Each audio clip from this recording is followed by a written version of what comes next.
لله رب العالمين والصلاة والسلام على سيد المرسلين وعلى آله وصحبه أجمعين أما بعد. محترم سامعین و ناظرین، آج کی اس مجلس میں آپ کے سامنے روزوں کی تعریف اور اس کی قسموں سے متعلق چند باتیں رکھوں گا. روزہ کسے کہتے ہیں اور اس کی کتنی قسمیں ہیں؟ روزہ کا صوم، روزہ کے لیے عربی میں جو لفظ آتا ہے وہ ہے صوم. صوم کا لفظ آتا ہے روزہ کے لیے.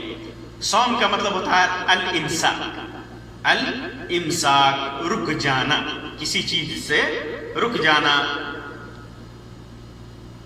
جیسا کہ مریم علیہ السلام نے کہا تھا کہ میں روزہ رکھوں گی، فلن اکلم اليوم انسیا، کہ میں آج کسی انسان سے بات نہیں کروں گی اور میں روزہ رکھوں گی، میں روزہ رکھوں گی.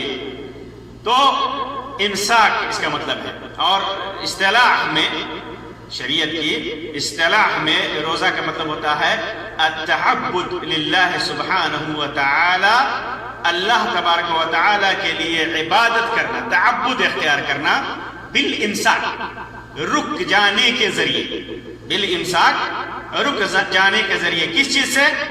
عن الاکل والشرب وسائر المفطرات، کھانے سے، پینے سے اور روزہ توڑنے والی تمام چیزوں سے. روزہ توڑنے والی تمام چیزوں سے رک جانا. کب سے کب تک؟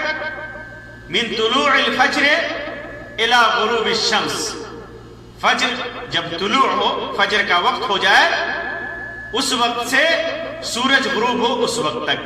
یہ روزہ کا معنی ہے.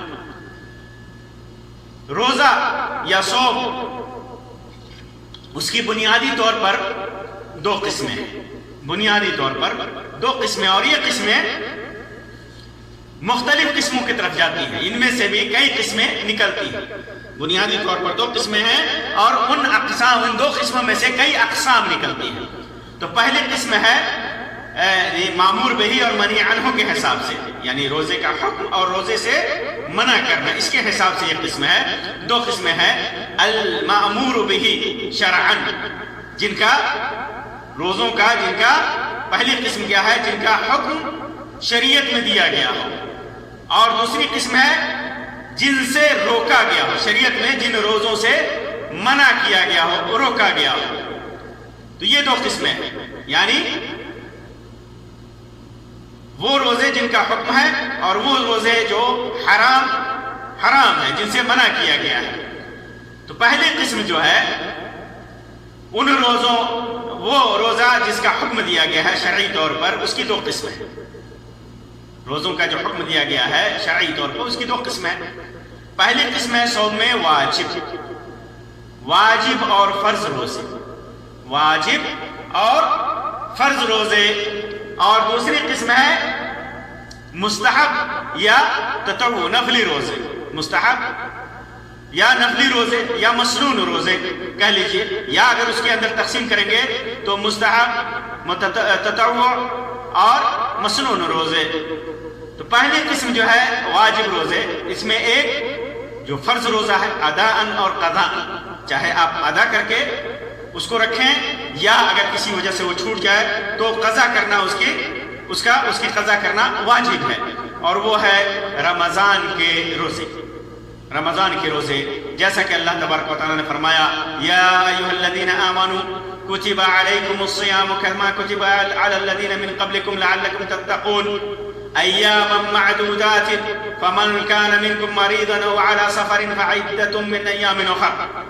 کہ اے مومنو، اللہ تبارک و تعالیٰ نے تمہارے اوپر روزے ایسے ہی، یا تمہارے اوپر روزے ایسے ہی فرض کیے گئے ہیں جس طرح تم سے پہلے لوگوں پر فرض کیے گئے تھے، تاکہ تم متقی بن جاؤ.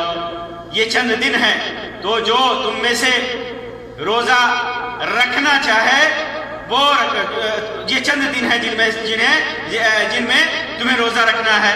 اور جو تم میں سے مریض ہو جائے یا مسافر ہو تو اور روزہ توڑ دے تو پھر دوسرے دنوں میں اس کو اس کی قضا کرنی ہے. تو یہ فرض اور واجب روزہ ہے رمضان کا روزہ. اسی طرح واجب روزوں میں وہ روزے بھی ہیں جو کسی وجہ سے واجب ہوئے ہوں، جیسے کفارات کے روزے. کفارات کے روزے، کوئی گناہ، ایسا گناہ جس پر شریعت نے کفارہ رکھا ہو، جن پر روزہ رکھنا بھی ہے. جیسے احرام باندھا ہوا شخص جو حج وغیرہ کے لیے جاتا ہے اور احرام باندھتا ہے اور کوئی ایسا کام کرتا ہے جس کی وجہ سے اس کے اوپر فدیہ لاگو ہو. اس کو عربی میں کہتے ہیں فدیۃ الاعضاء للمحرم. احرام باندھنے والے کے لیے اعضاء کا فدیہ، جو گناہ کیا ہے، جو ممنوع کام کیا ہے، محظور کام کیا ہے، اس کا فدیہ. جیسے کسی نے احرام کھولنے سے پہلے حلق کر لیا، یعنی بال کٹوا لیا، اسی طرح ناخن کاٹ لیا، اپنے سر کو ڈھک لیا، یا خوشبو لگا لیا، یا سیلا ہوا دھاگے سے سلے ہوئے کپڑے پہن لیا، تو ہر ایک پر فدیۃ الاعضاء ہے.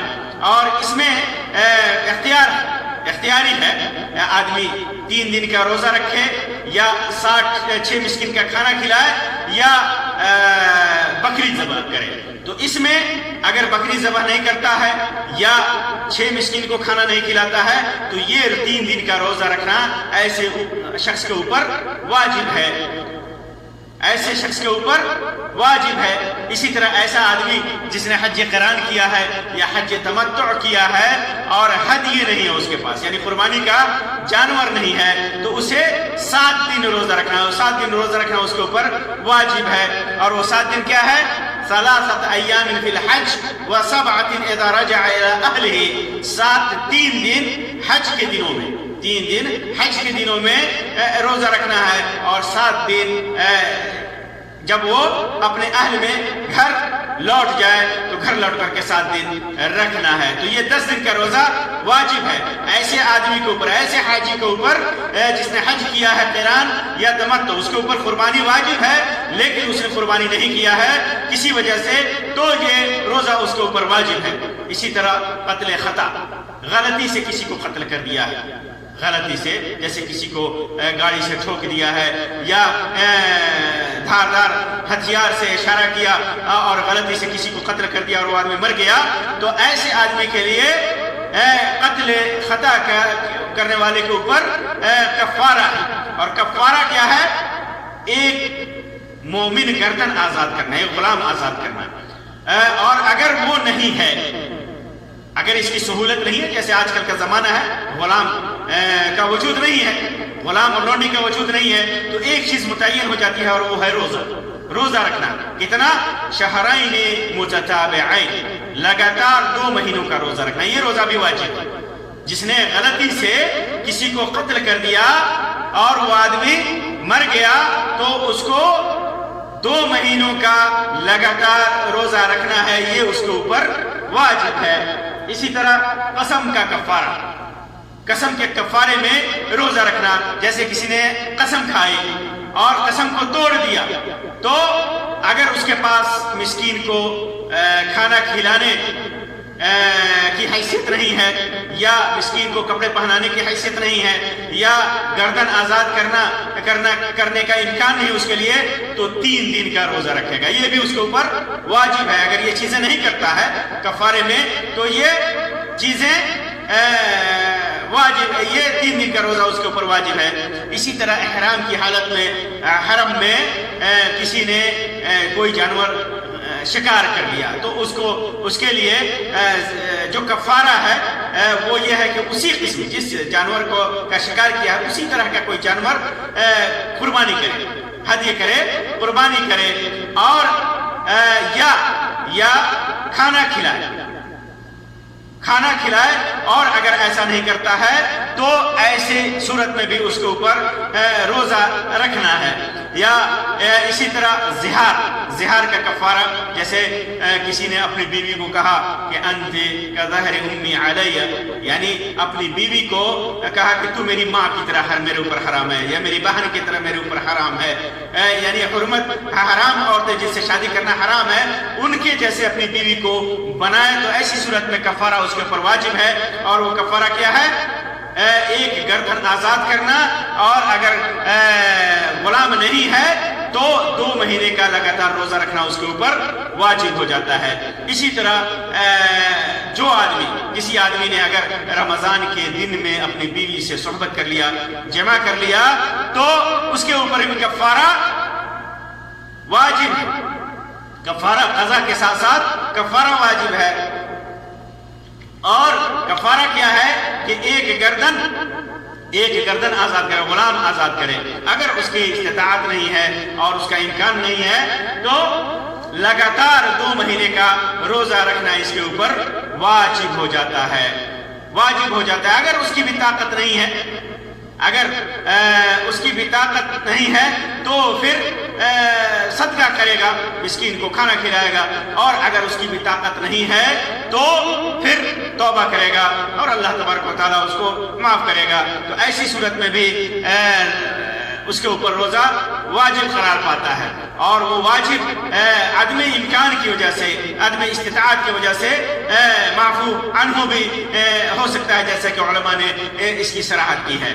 اسی طرح نظر کا روزہ، کسی نے نظر مانی روزہ رکھنے کی کہ میرا کام اللہ تبارک و تعالیٰ نے فلاں کام کر دیا تو میں اتنے دن کا روزہ رکھوں گا یا رکھوں گی، 2 دن کا، 3 دن کا، 10 دن کا، تو ایسے آدمی کے لیے جب نظر پوری ہو جائے تو روزہ رکھنا واجب ہو جاتا ہے، جیسا کہ صحیح بخاری کے اندر روایت ہے، عائشہ رضی اللہ تعالیٰ عنہ سے فرماتی ہے کہ اللہ کے رسول صلی اللہ علیہ وسلم نے ارشاد فرمایا، من نذر ان یطیع اللہ فلیطعہ، جس نے یہ نظر مانی کہ وہ اللہ کی اطاعت کرے گا تو اسے ضرور اطاعت کرنی چاہیے۔ یعنی اگر روزہ بھی نماز پڑھنے کی نظر مانی تو نماز پڑھنا اس کے اوپر واجب ہو جاتا ہے، روزہ رکھنے کی نظر مانی تو روزہ رکھنا اس کے اوپر واجب ہو جاتا ہے۔ ومن نذر ان یعصی اللہ فلا یعصیہ، اور جس نے نظر مانی کہ اللہ کی نافرمانی کرے گا تو نافرمانی نہ کرے۔ اور اسی طرح اور بھی بہت ساری روایتیں ہیں اس سلسلے میں، جس میں اللہ کے رسول صلی اللہ علیہ وسلم نے نظر ماننے والے کو حکم دیا کہ وہ اپنی نظر پوری کرے۔ تو جس نے بھی نظر مانی ہے روزہ رکھنے کی تو وہ روزہ رکھنا اس کے اوپر نظر پوری ہونے کے بعد واجب ہو جاتا ہے۔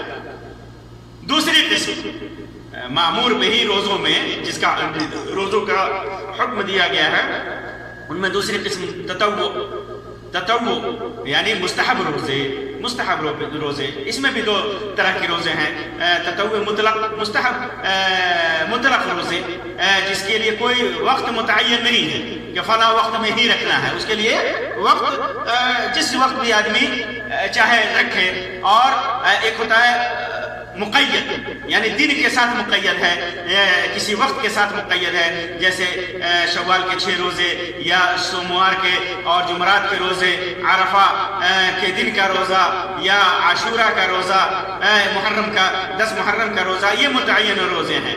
تو تطوع روزے میں جو رمضان سے خارج ہے، یہ مستحب روزے ہیں۔ ان میں سے چند روزے ہیں، جیسے ہر قمری مہینے کے 3 روزے، جنہیں ایام بیض کہا جاتا ہے، جیسے 13 ہر چاند والے مہینے کے 13 تاریخ کو، 14 تاریخ کو اور 15 تاریخ کو، یہ ایام بیض ہیں۔ اس دن روزہ رکھنا یہ مستحب روزے ہیں، بلکہ مسنون روزے ہیں، اللہ کے رسول صلی اللہ علیہ وسلم رکھا کرتے تھے۔ اسی طرح سوموار اور جمعرات کا روزہ، جس کے سلسلے میں روایت میں ہے، ابو ہریرہ رضی اللہ تعالی عنہ کی روایت میں ہے کہ سوموار اور جمعرات کے دن اعمال پیش کیے جاتے ہیں، اور میں پسند کرتا ہوں کہ میرے اعمال اس حالت میں پیش کیے جائیں کہ میں روزے سے ہوں۔ اور ایک روایت میں ہے، اللہ کے رسول صلی اللہ علیہ وسلم سے پوچھا گیا کہ جمعرات کا روزہ تو ٹھیک ہے، لیکن سوموار کا روزے کے بارے میں آپ بتائیے، تو اللہ کے رسول صلی اللہ علیہ وسلم نے فرمایا کہ اسی دن میری پیدائش، میری ولادت ہوئی تھی۔ تو یہ سوموار اور جمعرات کے روزے یہ مسنون ہے، مستحب روزوں میں سے ہے۔ اسی طرح شوال کے 6 روزے اس سلسلے میں مشہور روایت ہے کہ اللہ کے رسول صلی اللہ علیہ وسلم نے، جیسے کہ ابو ایوب انصاری رضی اللہ تعالیٰ عنہ کی روایت سے مسلم کے اندر ہے کہ اللہ کے رسول صلی اللہ علیہ وسلم نے فرمایا، من صام رمضان ثم اتبعه 6 من شوال، جس نے رمضان کے روزے رکھے پھر شوال کے 6 روزے رکھے، اس کے بعد کان کصیام الدہر، گویا اس نے پورے سال کا روزہ رکھا۔ اسی طرح مستحب روزوں میں عرفہ کے دن کا روزہ ہے، غیر غیر حاجی کے لیے جن کو حج کی توفیق نہیں ہوئی، جو حج نہیں کر رہے ہوں، ان کے لیے عرفہ کے دن کا روزہ یہ رکھنا، جیسا کہ ابو قتادہ رضی اللہ تعالیٰ عنہ کی روایت صحیح مسلم کے اندر ہے، اللہ کے رسول صلی اللہ علیہ وسلم سے عرفہ کے دن کے روزے کے بارے میں پوچھا گیا تو آپ نے فرمایا یکفر السنہ الماضیہ والباقیہ، کہ پچھلے سال اور آنے والے سال دونوں سال کے گناہوں کے لیے کفارہ ہے، معافی کا سبب ہے۔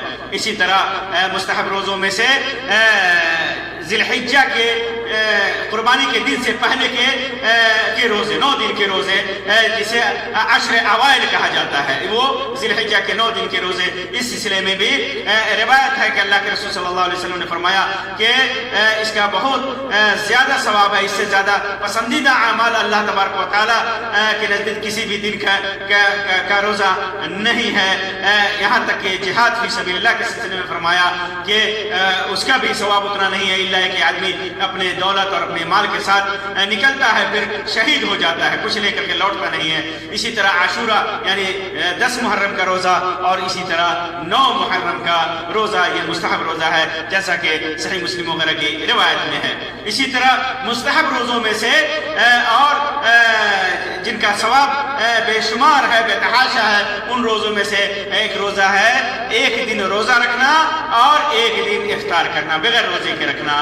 اسے سیام داؤدی کہا جاتا ہے، سیام داؤد کہا جاتا ہے، جسے اللہ کے رسول صلی اللہ علیہ وسلم نے پسند فرمایا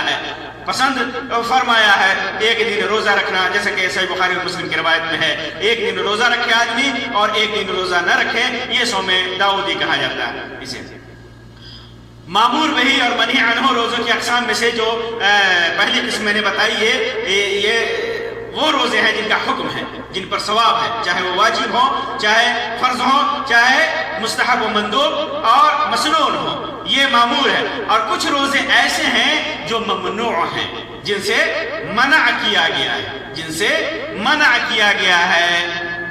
وہ روزے کون کون سے ہیں؟ اس کی بھی 2 قسمیں ہیں۔ کچھ روزے مکروہ ہیں، مکروہ کا مطلب ہے کہ آدمی اگر رکھ لیا تو گنہگار نہیں ہوتا ہے، لیکن شریعت میں وہ مکروہ ہے، اس کی ممانعت ہے، شریعت میں ان کی ممانعت، اور بسا اوقات آدمی جب اس پر اصرار کرے تو گنہگار بھی ہوتا ہے۔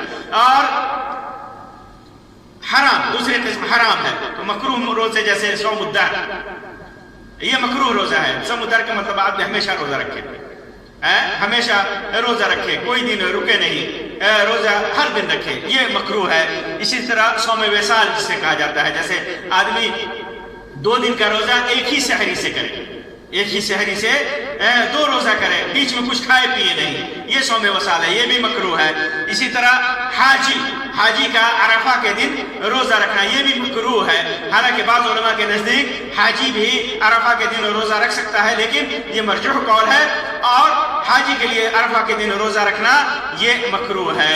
اسی طرح جمعہ کے دن خاص طور سے روزہ رکھنا، جمعہ کے دن خاص طور سے روزہ رکھنا ہے، جمعہ کی اہمیت کو دیکھتے ہوئے، جمعہ کی فضیلت کو دیکھتے ہوئے، جمعہ کی برکت کو سامنے رکھتے ہوئے خاص طور سے جمعہ کے روزے کی نیت کر کے جمعہ کے دن روزہ رکھے، تو یہ مکروہ ہے۔ لیکن اگر جیسے کسی کی عادت ہے، جیسے عرفہ کا دن پڑ جائے جمعہ کے دن، یا عاشورہ کا دن پڑ جائے اور جمعہ کے دن پڑ جائے، تو اس میں کوئی حرج نہیں ہے، آدمی رکھ سکتا ہے، یا جس کی عادت ہے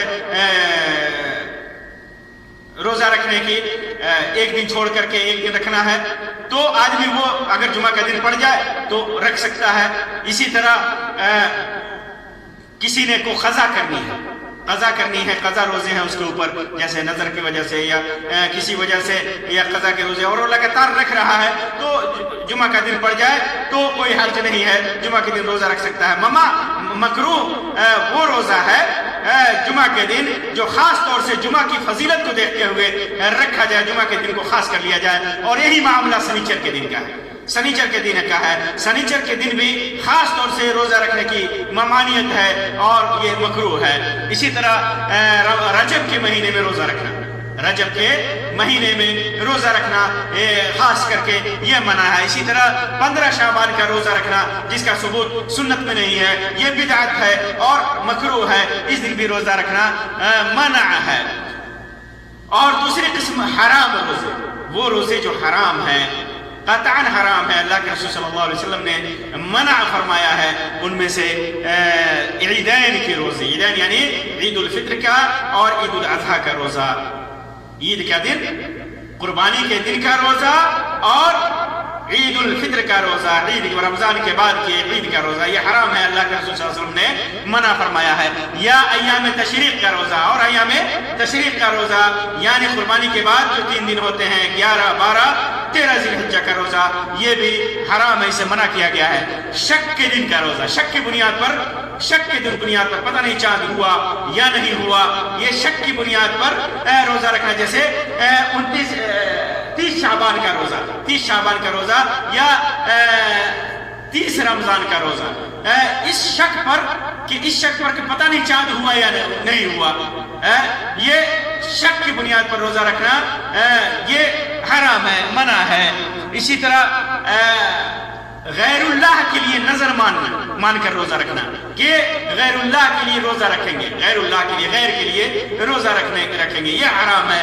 اسی طرح وہ عورت جو نفلی روزہ رکھنا چاہتی ہے اور اس کا شوہر اس کی اجازت نہیں دے رہا ہے، کوئی عورت نفلی روزہ، فرض نہیں، فرض میں شوہر کے حکم کا اعتبار نہیں ہے فرض روزے میں، لیکن نفلی روزے اگر عورت رکھنا چاہ رہی ہے اور شوہر منع کر رہا ہے تو شوہر کی بات ماننا اس کے اوپر واجب ہے، اور شوہر کی نافرمانی اس کے اوپر حرام ہے، تو یہ روزہ بھی اس کے لیے حرام ہوگا۔ تو یہ روزہ کے چند اقسام، روزہ کے تعریف کے ساتھ ساتھ میں نے آپ کے سامنے رکھے ہیں۔ اللہ تبارک و تعالیٰ سے دعا ہے کہ اللہ تبارک و تعالیٰ ہمیں زیادہ سے زیادہ نیک اعمال کرنے کی توفیق عطا فرمائے، آمین یا رب العالمین۔ وآخر دعوانا ان الحمدللہ رب العالمین، وصلی اللہ علی خیر خلقہ وسلم، والسلام علیکم ورحمۃ اللہ وبرکاتہ۔